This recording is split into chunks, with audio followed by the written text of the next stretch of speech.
Проповедь называется «Чему мы учим в церкви и почему?». Казалось бы, такие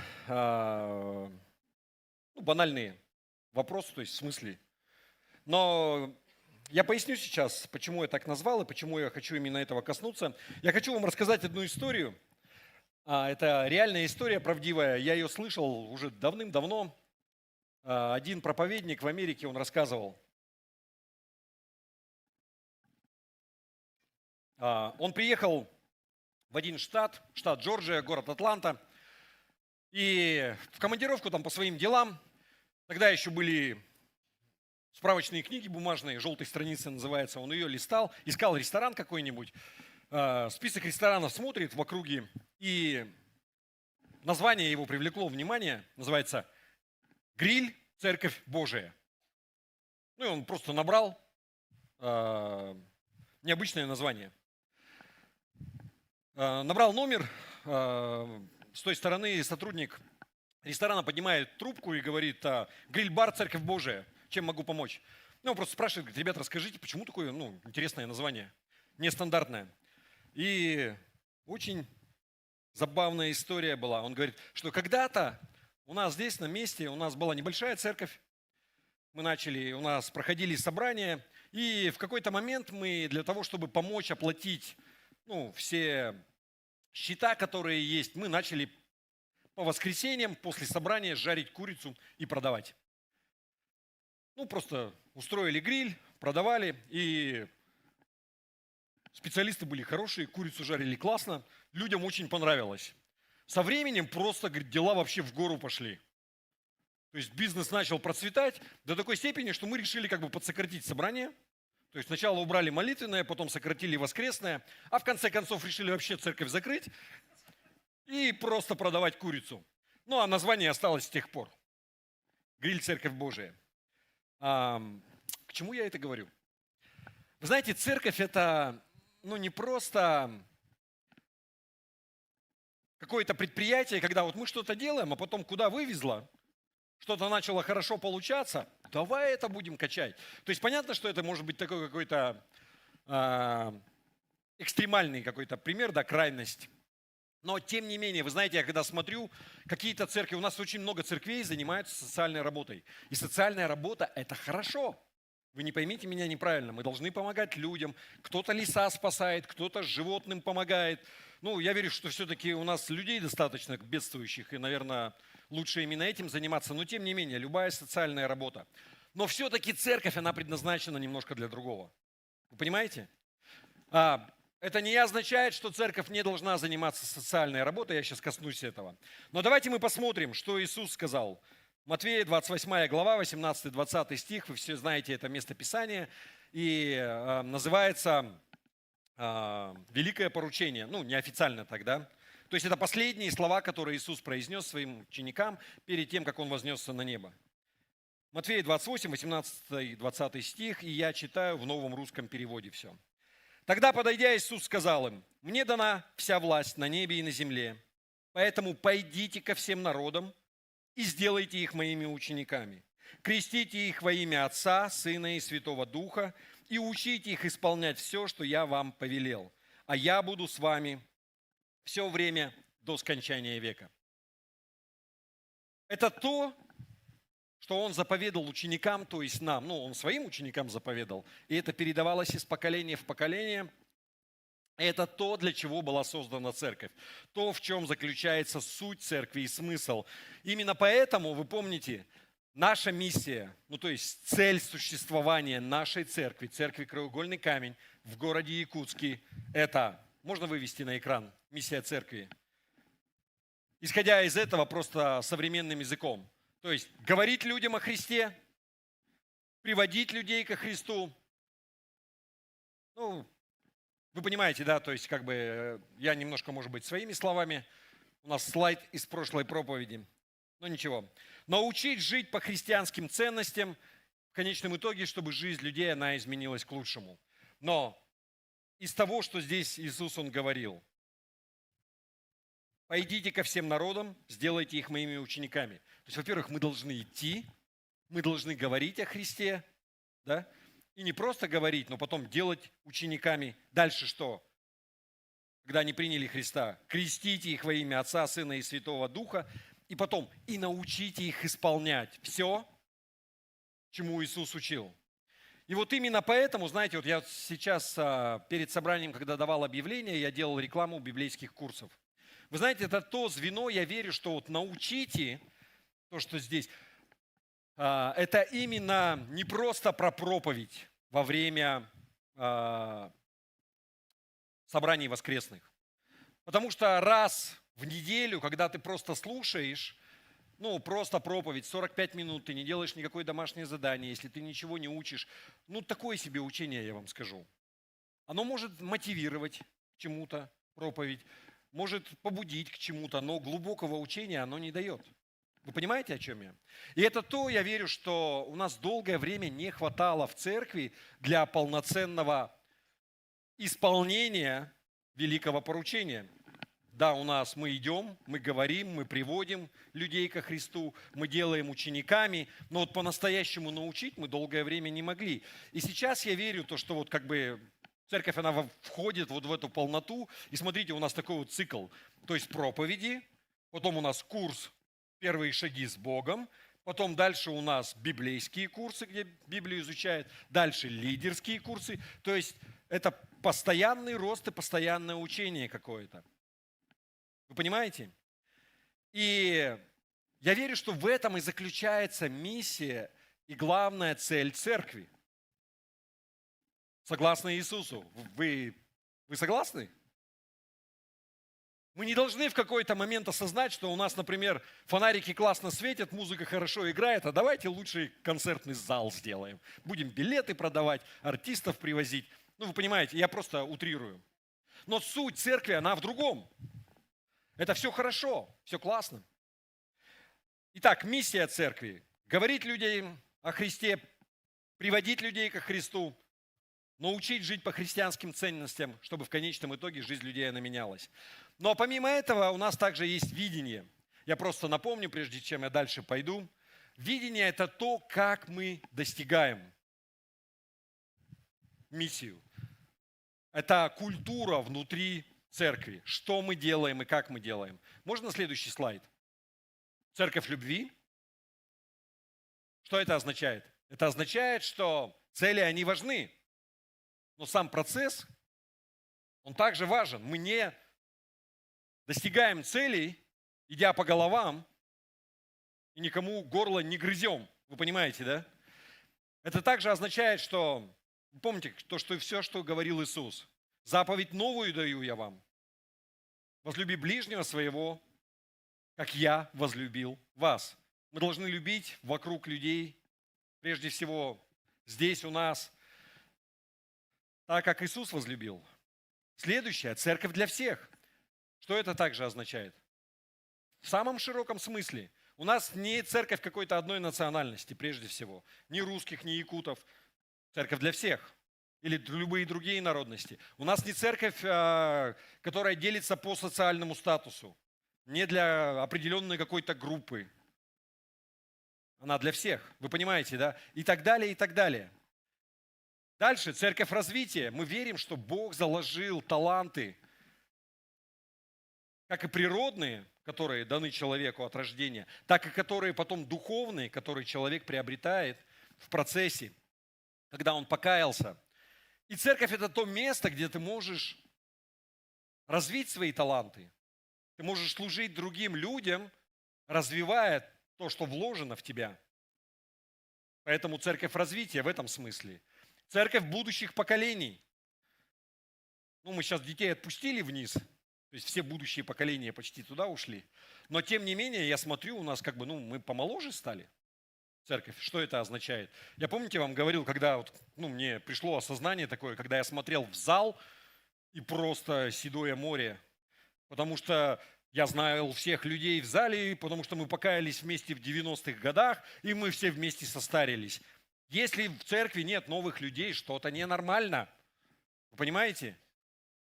И не просто новых людей, но если мы не будем передавать свою веру следующему поколению, то что произойдет?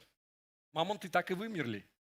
Как бы можно просто, последний выключить свет и все.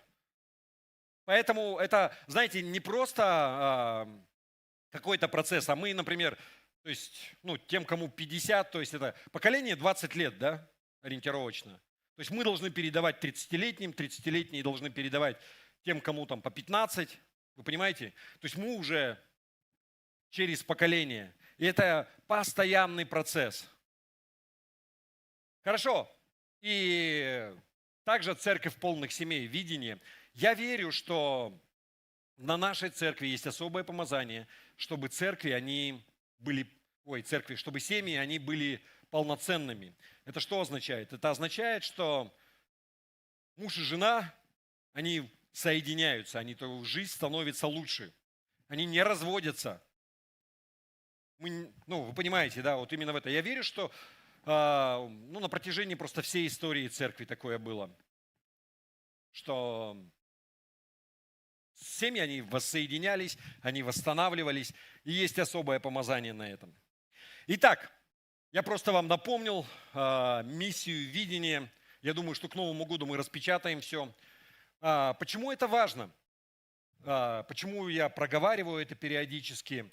Я верю, что мы должны помнить, ради чего вообще церковь существует, это раз. И те основные принципы, которыми живет церковь. И разделять это, когда все люди, они разделяют, знаете, это, напоминание, но служит на единение какое-то. То есть, если возникает какой-то конфликт, конфликты, они возникают периодически. Если вы думаете, что среди служителей не возникает конфликтов, вы не знаете жизни. То есть так не бывает, да? Не надо идеализировать людей, то есть конфликты, они будут всегда. Но когда он возникает, ты вспоминаешь, что у нас церковь любви. Что это означает? Это означает, что мы не превозносимся.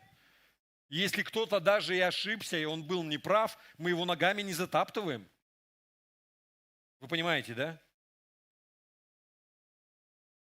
Если каждый смотрит на себя и будет делать, это означает, церковь любви, что мы относимся с уважением и с почтением к соработникам на Ниве Божией.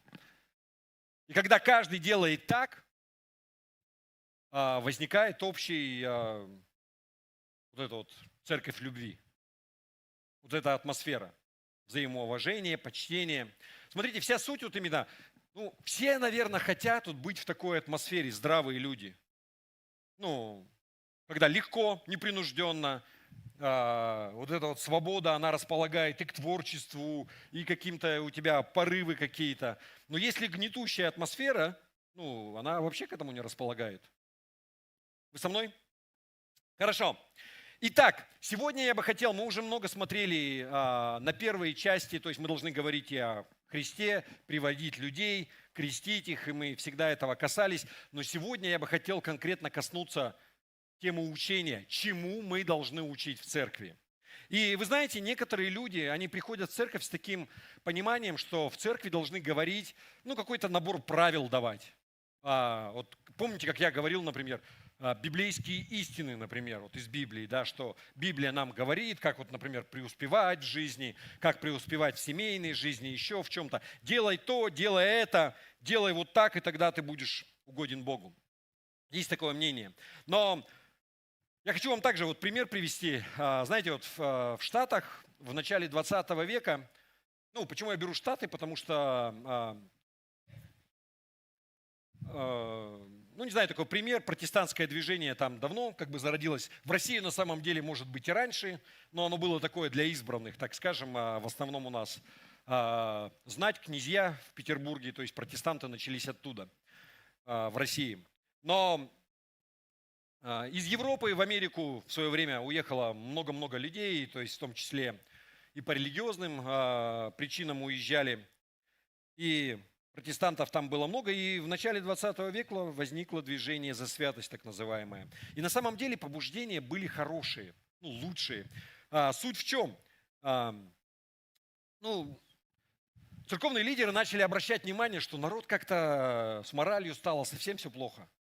То есть в субботу вечером все тусят на вечеринках, выпивают крепко, кто-то там в карты рубится, с утра посещение и в церкви падает, и всякое такое. И чтобы вы понимали, просто на самом деле, церковь в Америке всегда имела большое влияние на общество. Не просто как у нас, то есть если человек ходит в церковь, это как бы в глазах людей всегда выглядело, это круто, то есть какой набожный человек, какой он там, всякое такое. И начали вводить просто правила, такие, знаете, руководящие принципы, то есть все должны были соответствовать в своем поведении. То есть старались подтянуть поведение вот таким вот образом, просто создав правила. Правила какие включали, например? То есть женщина должна быть обязательно в платье.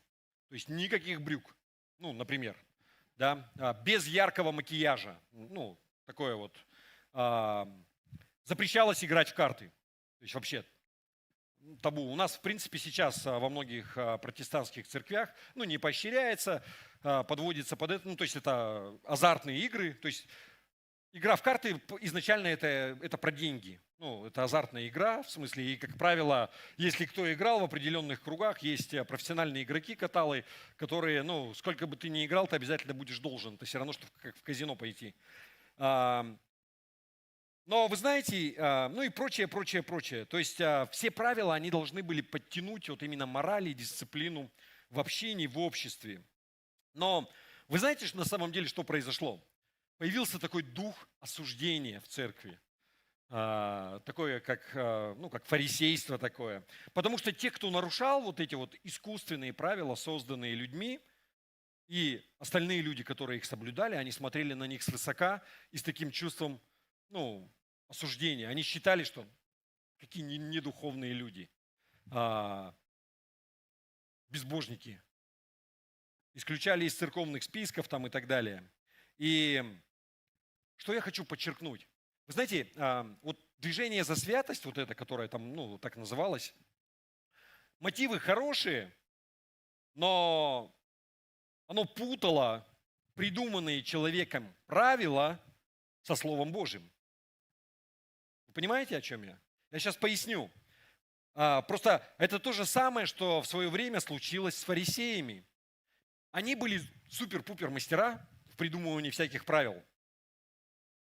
То есть они сначала придумывали правила, потом придумывали еще какие-то правила, которые бы улучшали эти правила, а потом еще что-то там корректировать. И потом там не наклонись, то не сделай, это одень и так далее. И вот нужно было соблюдать, например. Но когда Иисус, Он комментировал все это, смотрите, что Он сказал. Евангелие от Марка, 7 глава, 7-8 стих. Он говорил про фарисеев. Они поклоняются мне впустую, и их учение состоит из человеческих предписаний. Оставив Божью заповедь, вы соблюдаете человеческие традиции.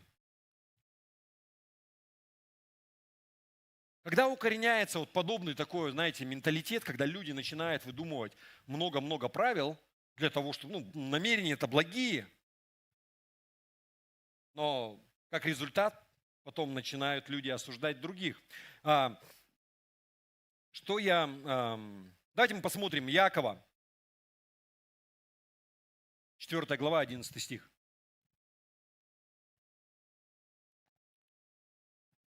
Братья, не говорите друг о друге плохо. Кто говорит плохо о брате или судит его, тот говорит плохо о законе и судит этот закон. А когда человек судит закон, то он уже не исполнитель закона, а судья. Смотрите, я искренне убежден, что по-настоящему человек может измениться только сам, внутри. Только Бог его может изменить по-настоящему. Если человек просто начинает выполнять какие-то правила, придуманные другими людьми, ничем хорошим это не закончится. Это не преображение во Христа. Каждый христианин призван к тому, чтобы отображать все больше и больше Христа, то есть походить на Него. Вы согласны? Вы помните, я такой пример приводил, еще раз приведу, сейчас вспомнил, по поводу своего отца. Он у меня, такой садовод-огородник. Садовод, наверное, неправильно, у нас садов нет, в общем, огородник. Огурцы, помидоры, в общем, это про него. И сейчас у нас, у них новая дача, может быть, не так давно там все делает, но до этого у нас, ну, чтобы вы понимали, просто вот в мае у нас огурцы уже были прямо ведрами всегда, к концу мая. Ну, я вот помню, мы там на какую-нибудь первую рыбалку, я всегда там, ну не всегда, но бывало, знаете, вот бочонки такие бывают, там литров по 25. Я вот там полбочонка малосоленых огурцов, например, привозил, у всех глаза по 5 копеек, ну, откуда? Но тут он превзошел самого себя. У мамы в конце мая день рождения, был какой-то юбилей, приехали родственники с Иркутской области. И ну, у него помидоры в теплицах ну, высажены, которые теплицы все отапливаются, там вот это вот все. И он пошел просто, купил помидоры в магазине, которые на веточках, на зеленых, и туда их привязал. В смысле по кустам, ну, ради прикола. И когда родственники, ну, он сам деревенский, и родственники с деревни приехали, у всех глаза были, как вообще в Якутии? У них там еще ну, нигде ничего нет, а тут уже красные помидоры на ветках в конце мая. Ну, посмеялись весело, но к чему я это привожу? Смотрите, когда человек пытается заставить себя выполнять какие-то правила, это вот искусственные плоды. Ты можешь что-то взять и навязать в своей жизни. А вот оно там смирение какое-то привязал, а вот оно почтение там кому-то, еще что-то. Это не означает, что мы не должны стремиться к этому. Но когда ты меняешься внутри, когда тебя меняет Слово Божие, когда тебя Бог меняет, когда ты преображаешься, тебе вообще не надо напрягаться. У тебя оно само по себе растет и краснеет. Вы понимаете, о чем я? То есть это происходит естественным образом. Поэтому, но на все требуется время, еще раз, почему вот у нас тоже церковь любви, часто люди, они нетерпеливы. И когда человек, он пришел, прошло всего буквально несколько месяцев, а от него уже хотят, чтобы у него красные помидоры везде висели. Ну, надо время. И время не просто, чтобы мы не пытаемся человека загнать в соблюдение правил каких-то, чтобы он просто принял такой благообразный образ, платочек завязала, юбку длинную надела и все. Но то, что на самом-то деле внутри там, Бог не этого хочет, вы понимаете? Он хочет преображения внутри. И тогда, когда ты преображаешься, вот эти плоды, они появляются естественным образом. Вы со мной? Итак, мы учим именно тому, что написано именно в Библии. Не какие-то правила, которые придуманы людьми. Но, тем не менее, вы знаете, вот церковь всегда с подозрением, ну, имеется в виду, если брать Вселенскую церковь, всю историю, воспринимала с подозрением какие-то вероучения или там доктринальные книги. Смотрите, что я хочу сказать. Вот все, что я говорю, это не означает, что мы здесь, в нашей церкви, не сможем попасть ну, в ту же самую ловушку.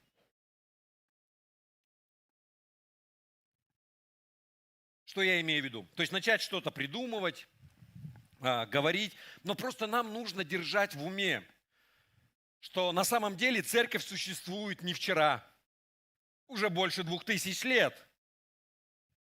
И в истории церкви были люди и поумнее, и получше нас. И тем не менее они даже попались вот на это, вот, знаете, начали там что-то выдумывать. При всем при этом у каждой церкви, да, имеется в виду поместной общины, есть стандарты, которые они пытаются установить, чтобы уважать и чтить Бога. И мы говорили про видение, про наше. Вот они наши стандарты. Да? Но мы всегда должны, я что пытаюсь подчеркнуть, мы должны понимать, что есть разница между тем, когда написано «так говорит Господь», и так говорим мы. Вы понимаете? Есть то, что Бог сказал, а есть то, что придумали люди.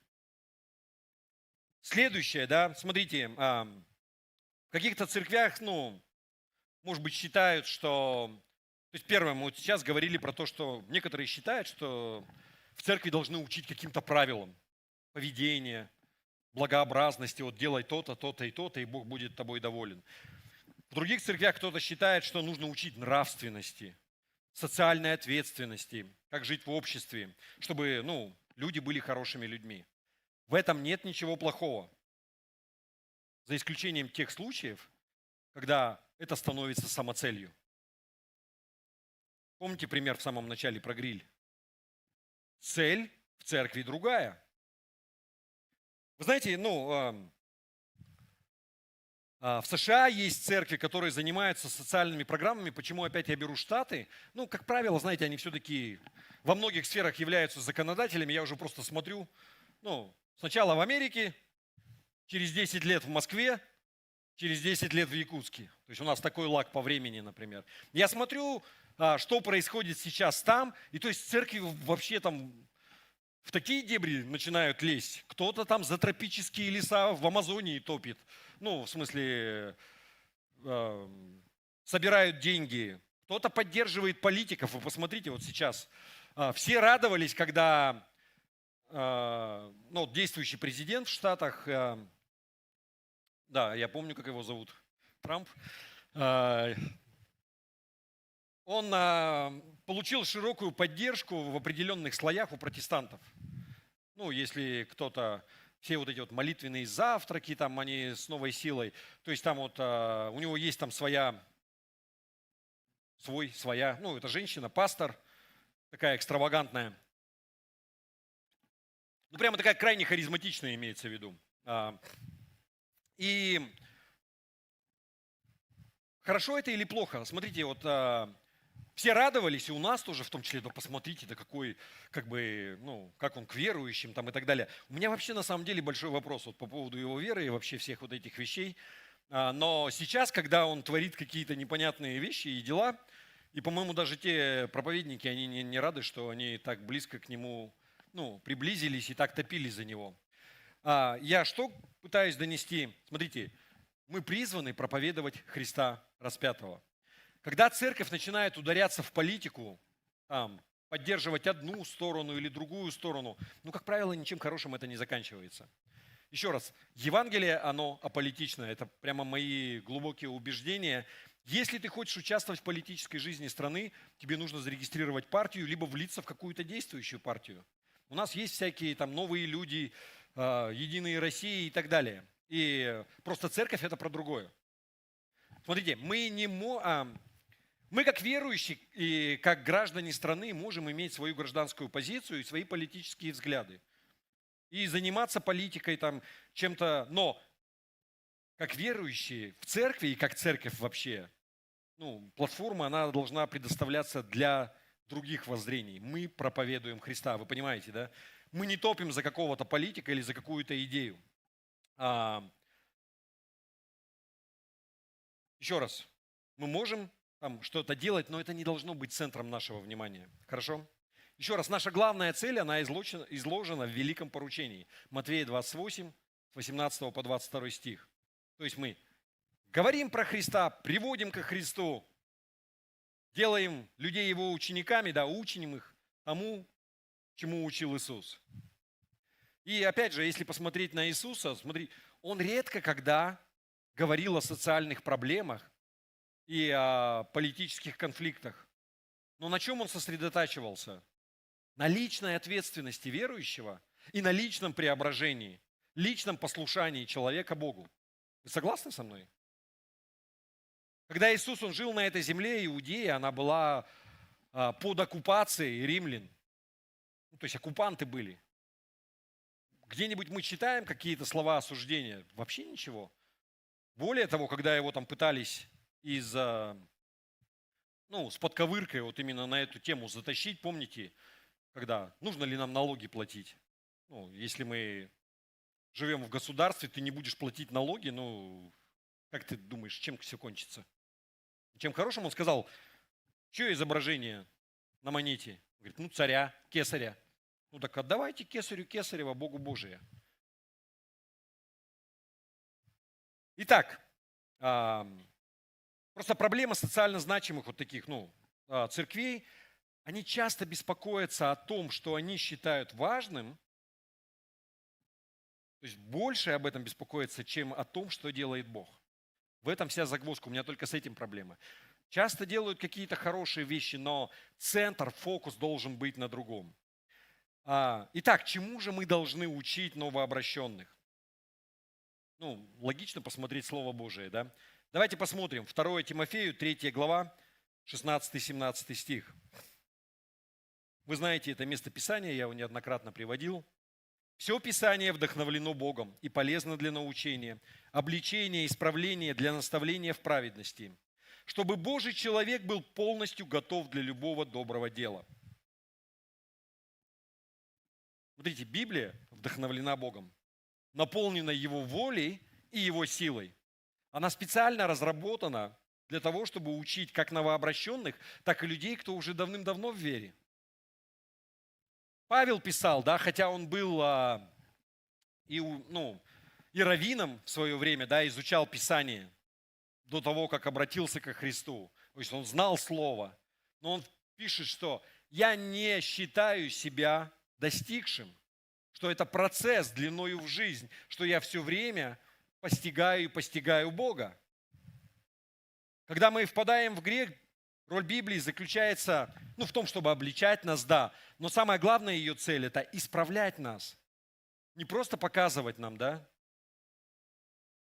Но самое лучшее, смотрите, Писание учит нас праведности. Так что мы не только, когда впали в грех, там, исправляемся, но когда ты ходишь с Богом больше и больше, для тебя также, естественно, какие-то плоды праведности в жизни становятся. Уже не орешь ни на кого. Гнева такого нету. В каких-то ситуациях так вспоминаешь, раньше бы уже давно бы чайничек закипел, и уже бы там «держите меня 7». А тут нормально.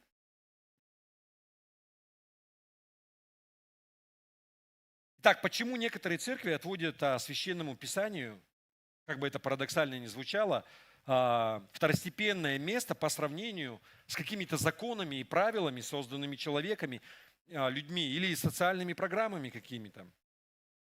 Иногда бывает, что у людей есть свои собственные планы, они какие-то корыстные цели преследуют. Я просто вам пример приведу, например,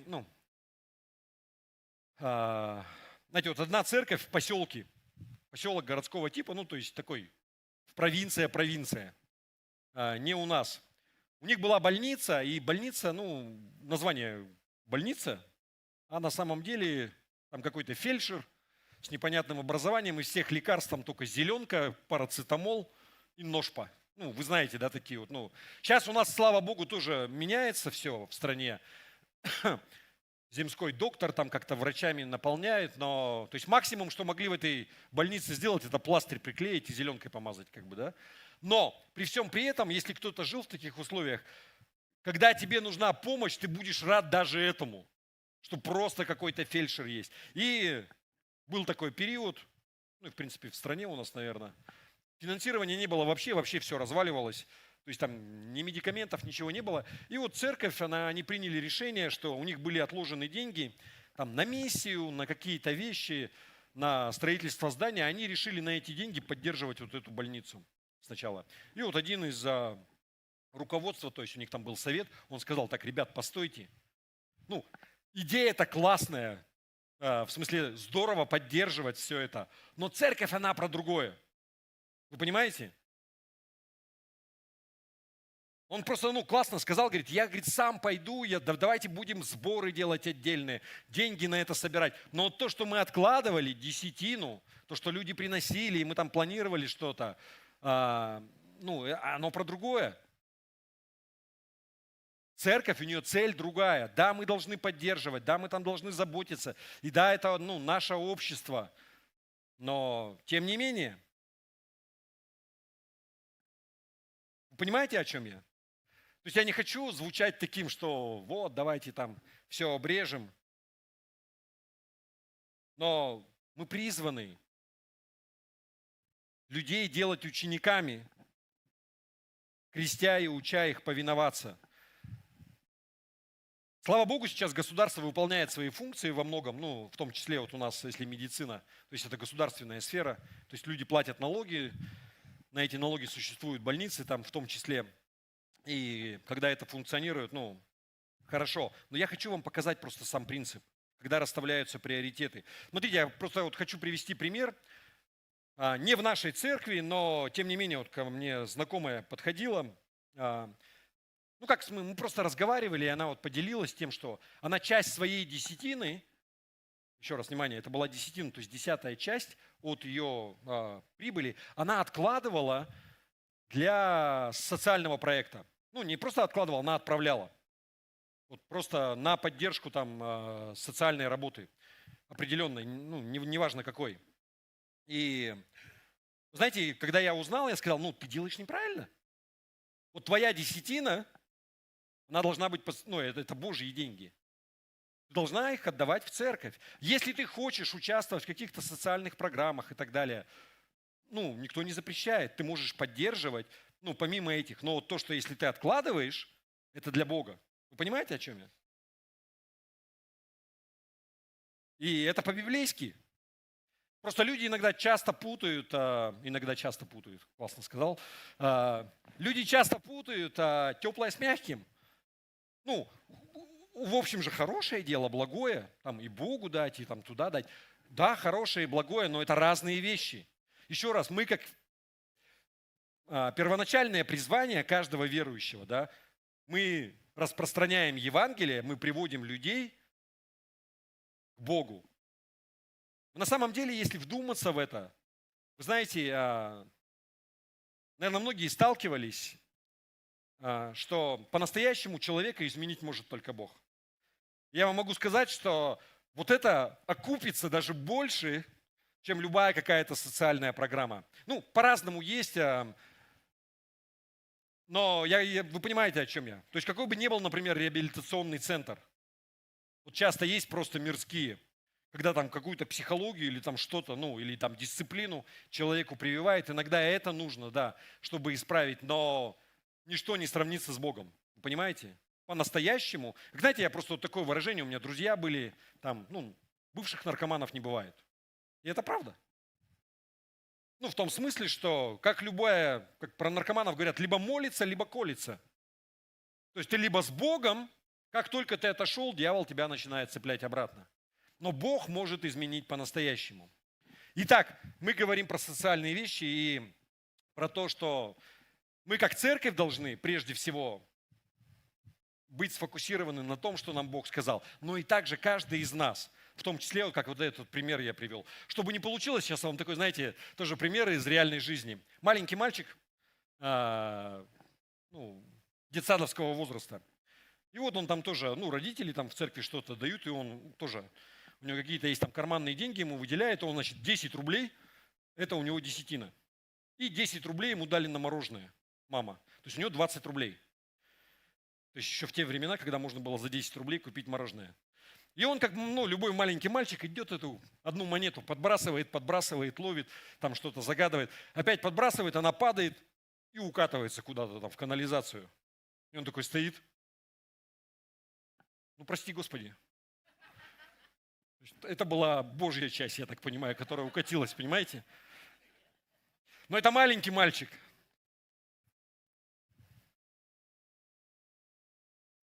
Итак, есть много достойных проектов, которые заслуживают поддержки, но десятина принадлежит Богу.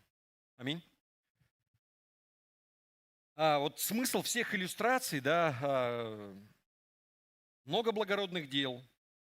Но смотрите, они могут отнимать наши ресурсы, наше время, наши деньги. Но Иисус нам, как церкви, как верующим, повелел сосредоточиться не на этом. Вы понимаете? Я с большим уважением и с поддержкой отношусь ко всем таким вещам. И мы также делаем социальную работу. И когда-то у нас и накорми голодного было, пока у нас под ковидом все это не закрылось.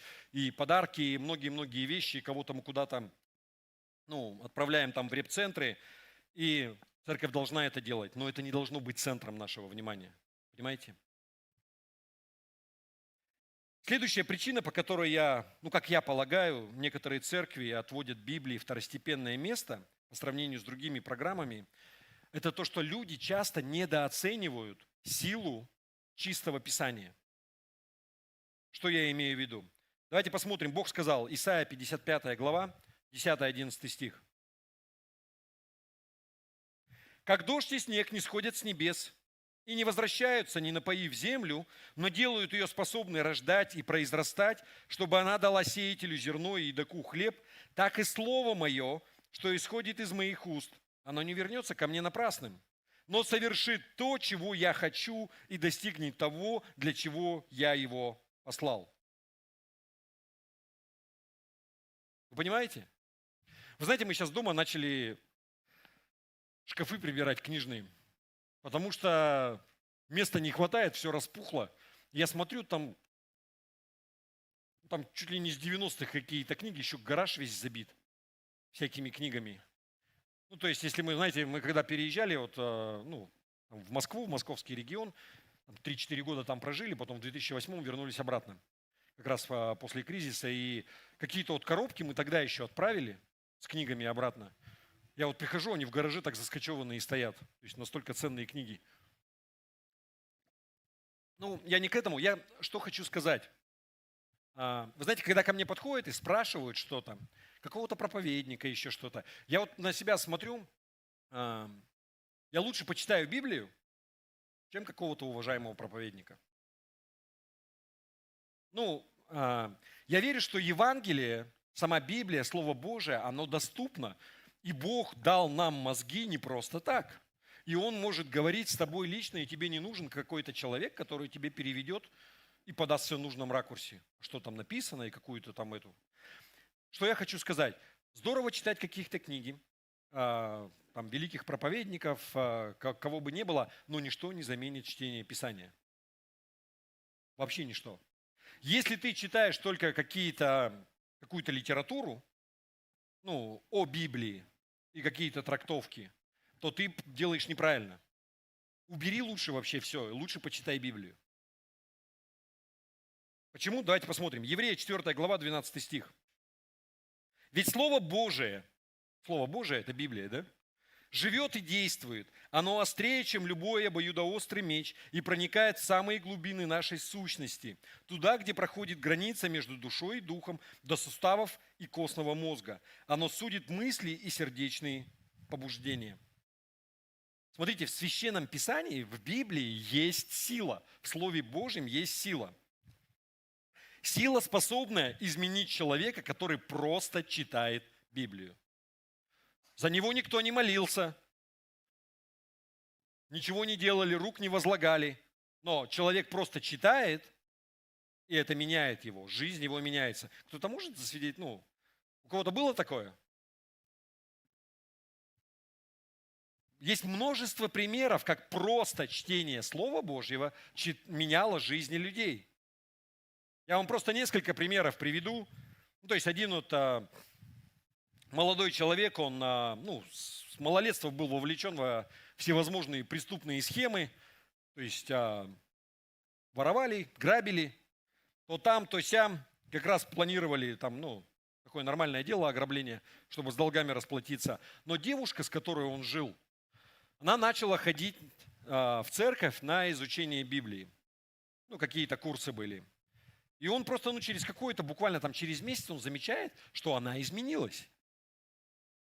Стала мягче, терпеливее. И он начал задумываться, да. И в один раз он решил пойти вместе с ней, на это собрание, где изучали Библию. И там он прочитал стих из 1 Коринфянам 6:10 о том, что воры не унаследуют Царство Небесного. И это заставило его задуматься. Знаете, такой глубокий отклик. Он просто осознал вообще весь ужас и масштаб своих поступков. И до слез, и он решил меняться. Молился, то есть это был первый шаг к изменению. Не нужно недооценивать работу Божию через Его Слово. Еще раз, Бог сказал, что мое Слово, оно не возвращается ко мне напрасно, но выполняет ту работу. Не нужно недооценивать силу чистого Писания. Еще один пример. Женщина рассказывала, что, она уже была сейчас уже зрелая, но тогда она говорит, что к 30 годам, говорит, как будто эмоционально умерла вообще. Утратила способность любить, вообще ничего не трогала. Даже, говорит, смерть родственника не вызывала никакого волнения, отклика. начала читать Библию просто. И в процессе начала понимать, что источник любви, он внутри. Не только какие-то, когда тебе, ты что-то делаешь, и телесное удовольствие, или какие-то вещи. Она просто, читая, ощутила, что Бог возвращает ей способность по-новому радоваться жизни. Для нее это было просто настоящим возрождением. У другой женщины трудный жизненный путь, муж пил, семью не обеспечивал, собственные ее усилия там, не особо результат приносили, и постоянно у нее вопрос стоял. Вообще это, жизнь нормальная или это наказание какое-то? И однажды она встретила верующую христианку, которая предложила изучать Библию.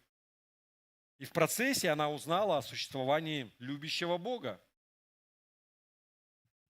И поняла, что все страдания не являются каким-то, неизбежным предопределением. Жизнь обрела смысл, получила силы, чтобы жить дальше. Итак, как мы можем научать людей, обучая их по Писанию? Еще раз. Если вы обратили внимание, вся жизнь церкви, она направлена на то, чтобы вовлечь людей в изучение Писания. Сначала проповедь. Сейчас у нас курсы для новообращенных. Если ты покаялся, у тебя есть вопросы.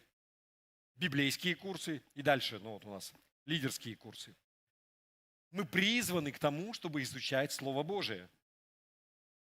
Это не просто, знаете, как вот многие протестанты-благодатчики такие, в хорошем смысле. То есть все по благодати. Когда ты осознаешь это, нам не нужно ничего делать. Бог все сделал за нас. Все по благодати. И часто люди, они успокаиваются. Бог же все сделал. И они остаются вот такими младенцами, не предпринимая никаких усилий для того, чтобы погружаться в это и изучать. Потому что может быть гораздо больше благодати. Деяния, 2 глава, 42 стих. Про первую церковь. Тоже часто приводил это место Писания. Они это первая церковь. Твердо держались учения апостолов, всегда пребывая в общении, в преломлении хлеба и в молитвах. Но держались все время учения апостолов. Если преломить это на современную жизнь, что это означает? Они не пропускали библейские курсы. Молитвенное, личное общение, личное изучение Писания. Другими словами, любая активность, которая может привести к пониманию Слова Божьего. Смотрите, вообще на самом деле главная мысль, которую я хочу донести сегодня. Смотри, Библия сама по себе, Слово Божие, Библия, имеет силу изменить твою жизнь.